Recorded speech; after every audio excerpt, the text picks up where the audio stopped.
For the next 30 minutes, we're going to be joined by Bev Harris. Of course, her research, she's won many times in court proving election fraud in different parts of the country, California, Ohio, you name it. Her book was turned into Hacking Democracy on HBO, and she described it last week with us as the most wall-to-wall fraud she's ever seen, just announcing states when no votes of that day were counted, announcing a bunch of states against Romney, and she's nonpartisan. I know in the past was more Democratic.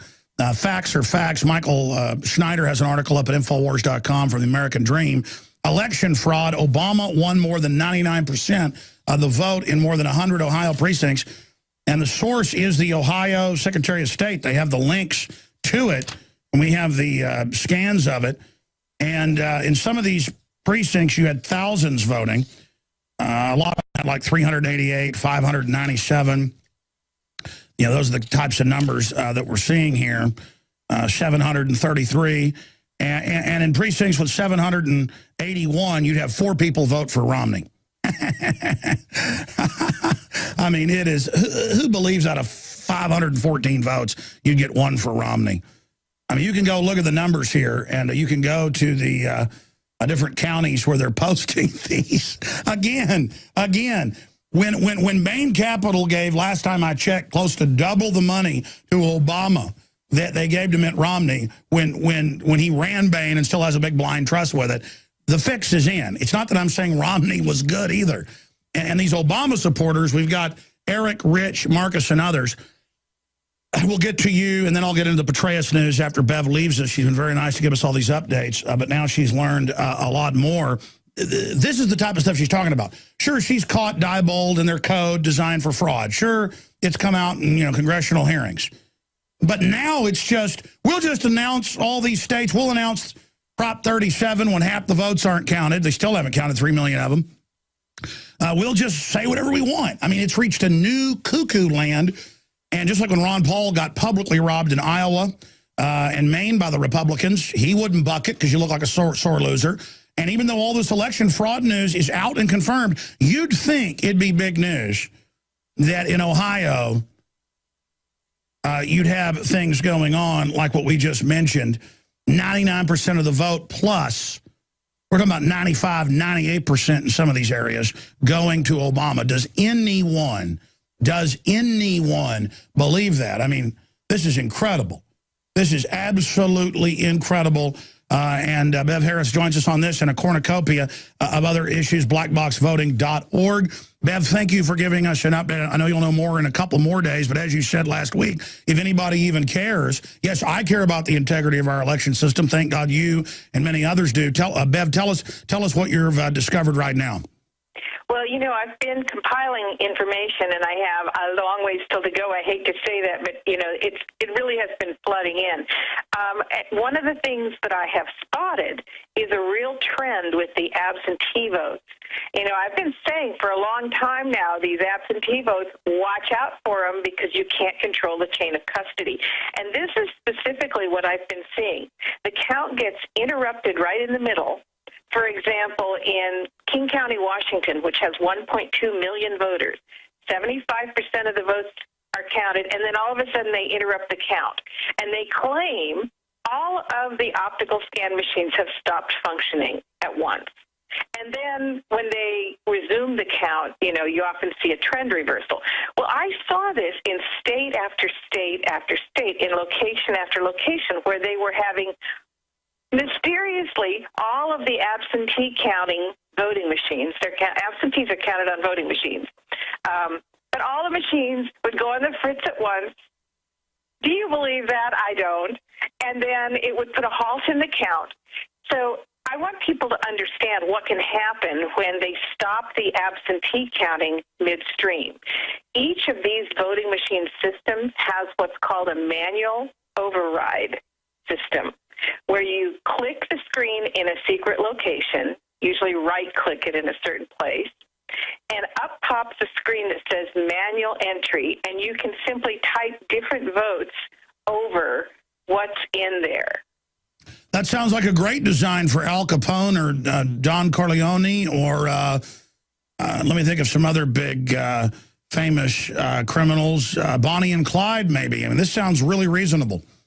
Well, I mean, they claim, because I have videotaped election officials using this manual entry system, by the way, the manual override. They claim that they use it for things like, well, in Kentucky one time, I saw them use it when they said, you know, we lost a voting machine. So here, we have the results tape. We're going to manually enter the results. Of course, you can't see what they're doing, so who knows what they're manually entering. But, you know, it's a very, very dangerous thing. This is not a hack. This is actually, it's a secret menu. And if it was really legitimate, I don't know why they wouldn't just put it in someplace where you could see it plainly in the menu. But you have to know how to get at it. In the Diebold system, you right-click in a certain place, and it pops up a screen, and you literally type in any votes you want. And you were the one years ago that discovered the code with Diebold, and they had to change it. Their little backdoor designed to go in, change it, and then cover your tracks. Right. Well, guess what? They never solved that problem. It's still right in there. So, you know, there's some things people can do. And I had a reporter call me the other day, and he says, well, are you asking for the records in King County? And, you know, I'm not. Because if I do every single step of it for everyone, here's what happens. Everybody looks to me and says, I want you to protect the election in 10,000 jurisdictions. That's not going to work. What we have to do is get people to take some actions. Yeah, folks, you've got to go out and challenge it. I hear all the time, I'm mad at you. You need to make a film on this subject. You need to go out and do this or do that. Yeah, yeah. And I mean, I'm working 18 hours a day some days. Right. Give me a break, folks. Right. So here's what I did. I told this reporter, I'll tell you what, I will send you a template of exactly what to ask for, and I will help you analyze it. But I'm not going to do every step of it because the reporters and the public need to learn how to exercise their muscles. If they don't, then the whole idea of a democratic republic is a sham. And we know that's not the case. It's just that we've been so taught to accept things and that we're safe and we're protected. And, you know, that's the kind of logic that was used long ago to keep people in slavery, to keep women subjugated, was just to say, don't worry your head about it, we'll all take care of it.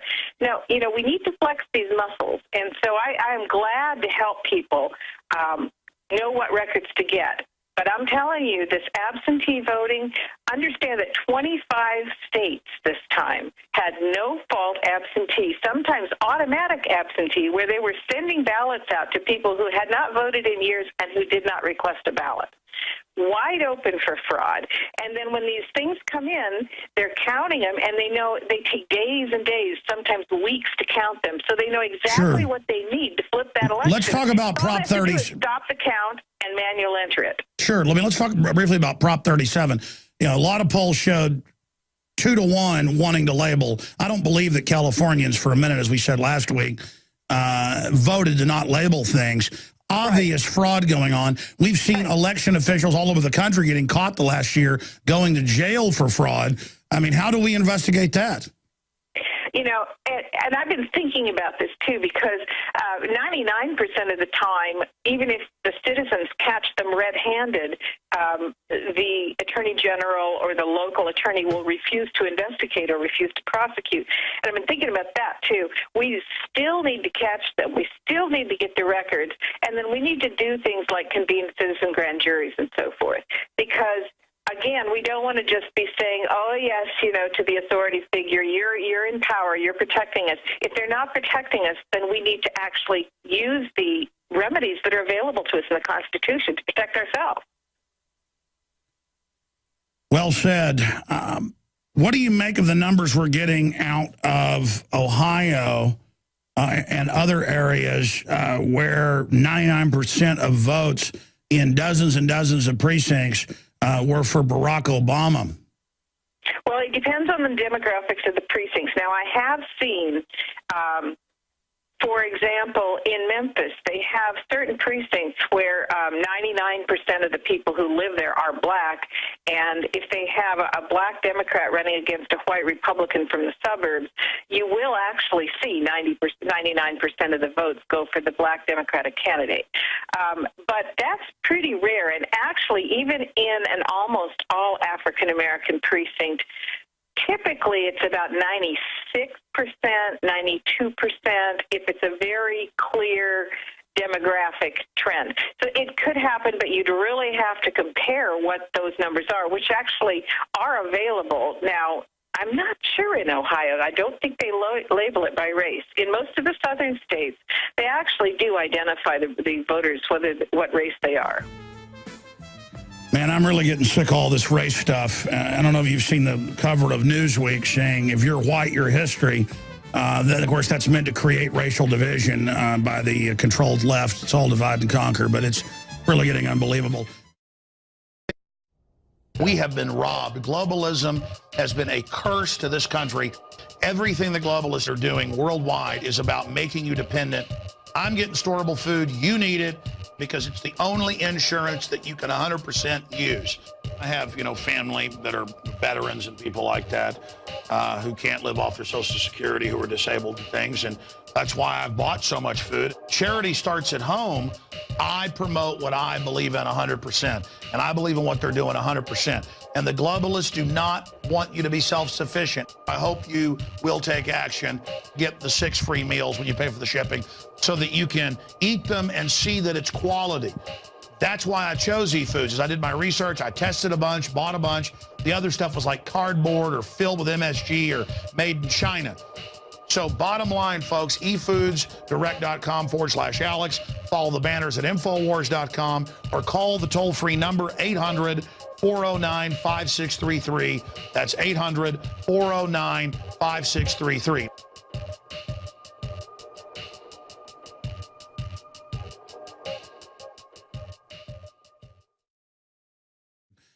Bev, other points in this short 5-6 minute segment that people should know. You mentioned last, I guess, Thursday on the show with us that it was amazing to see all these states being called before the day's votes had even been partially counted. Just a new level where, I guess in response to people exposing fraud, the system's saying, well, you think that's bad? You ain't seen nothing yet. Yeah, that's actually, I think, the story of this election is the premature. It's like the elite media believes, I think, that if they make it a definitive win and they call it really, really early, even before the votes are counted, it will prevent people from being motivated to look at what happened. And, I'm really encouraged, though, because I'm still getting call after call. Like every half hour I'm getting a call to do another radio show and to go over this, and it's not just from one side or the other. I think the public is starting to really sense that there's something that stinks about this. I mean, why won't they count our votes and tell us the real numbers and wait till all the votes are counted, or at least most of them? Why this sudden rush to make us believe a result so that we won't question it? Yeah, that's it. It's just, hey, we'll just announce it, in the morning. And then Romney goes along with it, so it cements the idea. And Ron Paul, God bless his soul, he'll look like a sore loser when he got cheated, clearly in Iowa and Maine. Even the news later had to admit, well, he really won, but the Republicans won't count the precincts where he won. They just do whatever they want. Right. And, one thing I saw also this time is you started to see this drumbeat very early on before any of the polls had closed, so they knew they couldn't call anything yet. And here all the networks are saying, and it's very important for stability for the candidate to concede, and they were pushing this idea that this is patriotic and this is what needs to be done, is the candidate needs to concede promptly. So it's just really creepy. It's like, okay, everybody, you need to concede promptly. Okay, here's the win. Okay, everybody shut up and go home. And that's what they do in countries like Soviet Russia back in the 70s and 80s. It was the same type of type of thing. And now, beforehand, they said, even though the polls showed neck and neck, oh no, Obama is going to win by a landslide. That's self-fulfilling prophecy. And to be clear, Bev, I'm not here, saying this because I was a Romney supporter. You're not here saying that. That's where the facts lead you.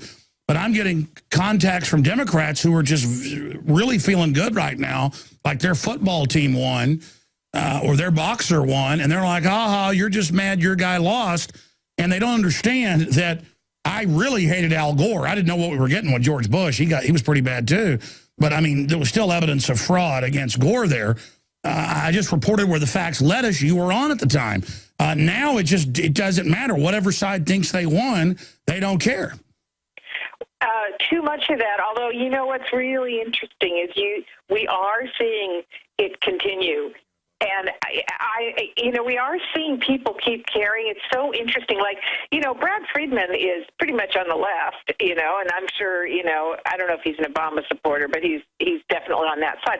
But, on the Brad block, he kept it going and kept investigating. And I think that's what we need to see, and we will see, because the public understands when someone's, pulling the wool over their eyes. And yeah, no, he's a huge Obama supporter, at least in the past. We've had him on. And it's just so sad. You can debate the rhetoric all day of these two clowns. Yeah. But they work for the same people. I mean, come on. But, but the thing was, I guess my point is, he continued to cover it even after Obama won in 2008. And we are seeing more and more of this where, and I think that's what it's really going to take, is for people to set aside their political rhetoric on this issue and realize that all political power stems from the ballot box. And if you want political power for your side, you got to have an honest ballot box that you can authenticate. Well said, Bev Harris. When's a good time to talk to you? Maybe in a week or two after it's all kind of shook out? Yeah. I mean, I was shocked at the volume that I have. At this point, I have probably 10,000 more reports to go through. Now, a lot of those are duplicates, and a lot of them are, just somebody repeating something. But there's a lot of good stuff in there. And so it does just take time to sift through these and evaluate. All right, well, we'll revisit this soon. Thank you so much, Bev Harris. Visit Infowars.com and PrisonPlanet.com. When you're on the site, you can also